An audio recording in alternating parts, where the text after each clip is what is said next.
Alors, le centre s'est agrandi de 3 735 pieds carrés. Et je le dis précisément parce que ça a été vraiment, chaque pied carré a été pensé pourquoi on le faisait. Alors, c'est sûr que le centre est ouvert depuis 1997. En 2008, on a agrandi, mais là, on est encore trop petit. Petit parce qu'on reçoit des groupes scolaires et l'hiver, ça prend de l'espace. Et là, présentement, on a l'opportunité aussi d'offrir une exposition itinérante. Alors, on montre quelque chose de neuf chaque année. Année après année, on va avoir une nouvelle thématique à offrir à nos jeunes et nos familles. Dieu sait que le Centre de la biodiversité est vraiment dans un créneau formidable parce que qu'est-ce qu'on entend parler aujourd'hui? L'environnement, la protection de notre planète, il ne faut pas polluer, il faut changer nos habitudes. Et le Centre veut devenir un influenceur, un modèle dans ce créneau-là. C'est qu'il faut que les gens changent leur façon de vivre, leur comportement, leurs habitudes et adoptent de nouvelles habitudes respectueuses pour la planète et pour les êtres humains aussi. On a présenté le projet, c'est un livre qui se nomme Toponymie de Nicolet, histoire de rues et de lieux.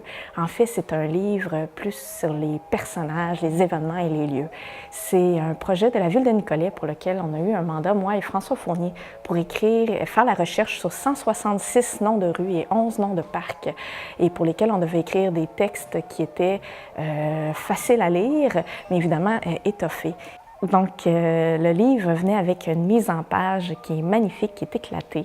Et puis, elle met en valeur le livre, elle donne le goût de feuilleter le livre. Puis ça, c'est l'œuvre de Gabriel Leblanc. Fait qu'ils m'ont donné le go, j'ai pu faire ce que je voulais. Fait que je me suis éclatée. Puis, des contraintes aussi matérielles, dans le sens que le visuel que j'avais accès n'était pas de bonne qualité, était beaucoup en noir et blanc. Fait que pour mettre de la couleur, je suis allée avec des éléments comme plus flash de couleur pour rendre ça plus dynamique. Les textes sont super intéressants. Ça parle de ma ville, d'où je viens, d'où je suis née, puis que j'ai mis beaucoup d'énergie dessus. Puis je trouve que le résultat, ça paraît.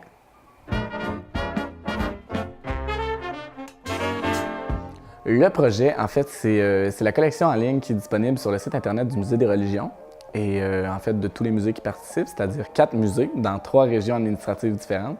Là-dedans, il y a le Musée des Abénaquis, le Musée des religions du monde, le Musée de la Pocatière et le Musée de Charlevoix.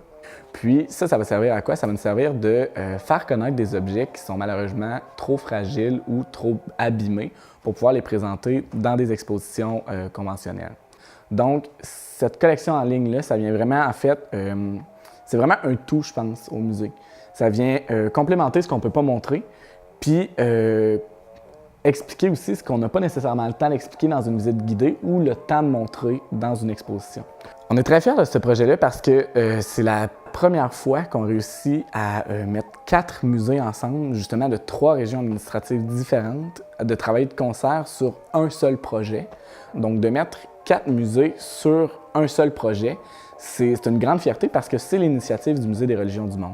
Chaque musée était vraiment responsable de publier en fait sa collection, mais l'initiative du départ vient du Musée des religions du monde.